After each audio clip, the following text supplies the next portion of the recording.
Bien, et on reste sur le sol béninois pour parler de la plus triste nouvelle de ce début quand même de nouvelle année. Il s'agit bel et bien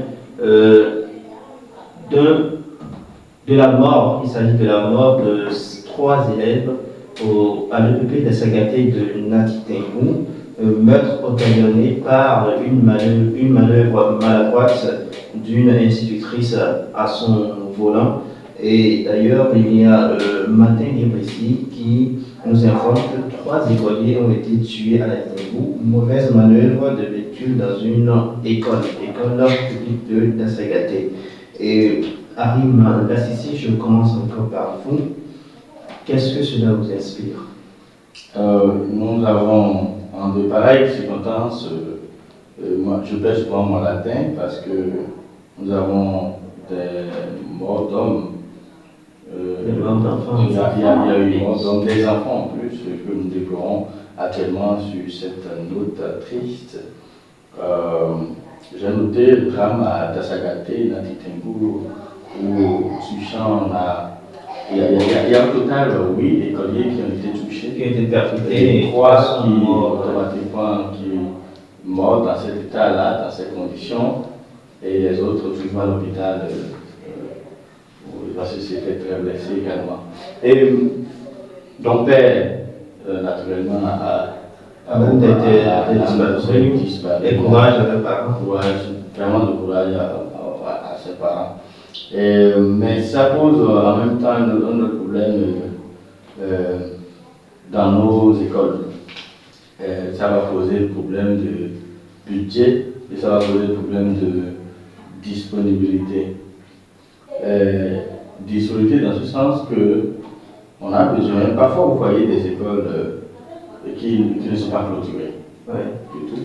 Et cela, sur le bois des voies qui ne sont pas clôturées, et cela n'augure pas. Ça augmente le risque. Ça augmente le risque d'accident. Oui, c'est parce que celui dont on parle maintenant est arrivé qu'on en parle.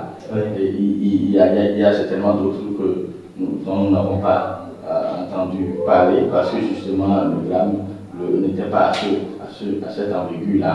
Alors, ce qui serait souhaitable pour les fois à venir, j'ai jamais écouté le président des APE de l'école en question, de l'association des parents d'élèves, qui proposait qu'on fasse construire des parkings pour les enseignants dans l'enceinte de cette école pour éviter ces genres d'accidents malheureux. Parce que mon fils, un enfant à l'école accidenté, qui fauché par la mort, franchement ça sort de l'entendement.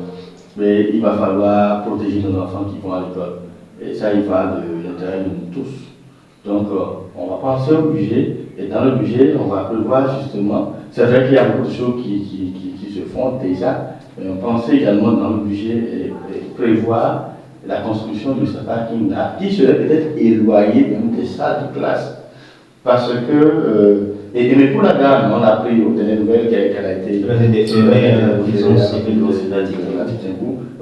c'est triste pour elle parce que c'est ce qu'on appelle homicide involontaire.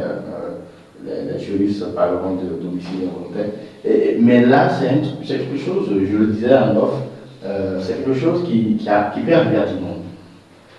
Déjà, surtout quand vous avez un véhicule automatique, c'est quelque chose qui arrive rapidement. Vous pensez que vous êtes sur D qui devrait vous envoyer devant, alors que vous êtes sur R, et là vous allez derrière. Vous faites marche arrière sans le savoir. Ça arrive à tout le monde. Vous voyez, ça arrive à tout le monde. Et une fois que vous avez percuté une personne ou 2 personnes, on est perturbé et on est sous ce choc-là. C'est tellement à cause de cette panique-là que la dame n'a pas su freiner à temps pour limiter les dégâts. Vous voyez, donc à ce qui paraît, c'est peut-être le mur de la clôture qui a arrêté sa course. Donc, je crois que c'est vraiment une situation très triste.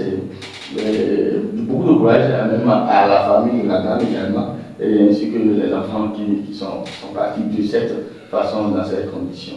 que Dieu ait pitié de leurs âmes. Amen. Et comprennent les dispositions, nous qui sommes vivants, comprennent les dispositions idoines pour que de pareils accidents ne surviennent plus.